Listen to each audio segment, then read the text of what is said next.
Program Pemberdayaan Ekonomi Keluarga BKKBN melalui Kelompok Usaha Peningkatan Pendapatan Keluarga Sejahtera (UPPKS) bertujuan memperkuat fungsi ekonomi keluarga dan mewujudkan norma keluarga kecil bahagia dan sejahtera (NKKBS). Untuk itulah kelompok UPPKS Kampung KB Melati Desa Doi, Kecamatan Ulekaring hadir pada 2017.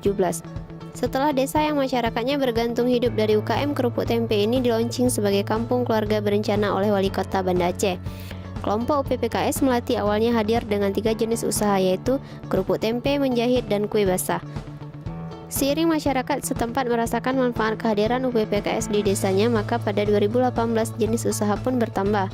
Dari 3 jenis usaha, kini bertambah lagi 2 jenis usaha, yaitu bed cover dan bordir. Kelompok UPPKS Melati pun menerima berbagai bantuan modal dalam bentuk bahan dan peralatan mesin bordir. Kita bisa udah di program langsung di program sini, dia kerja sendiri, kita bisa kemana-mana, pokoknya cepat ya. Ada ini ya, cuma masing-masing sekarang udah kelompok. Setelah dibentuk jadi kampung kami ini, jadi kami buatlah kerupuk tempe, jahit baju, dan kue basah ini jadi satu kelompok.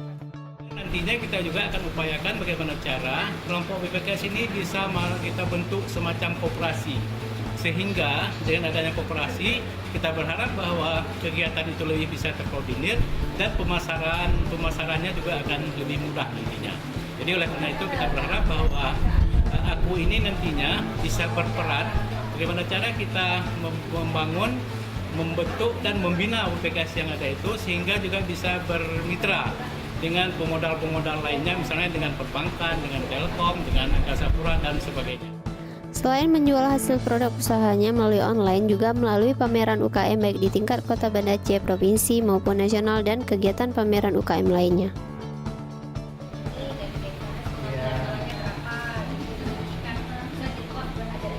Kami mengharapkan kelompok-kelompok yang sudah terbentuk kelembagaannya ini, kalau bisa terus berupaya mengembangkan sisi usaha, mengembangkan kelompoknya.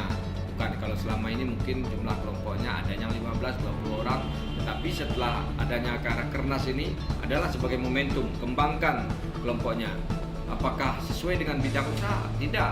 Tentu kita kembangkan jumlah kelompok, tambah lagi sub-sub bidang usahanya.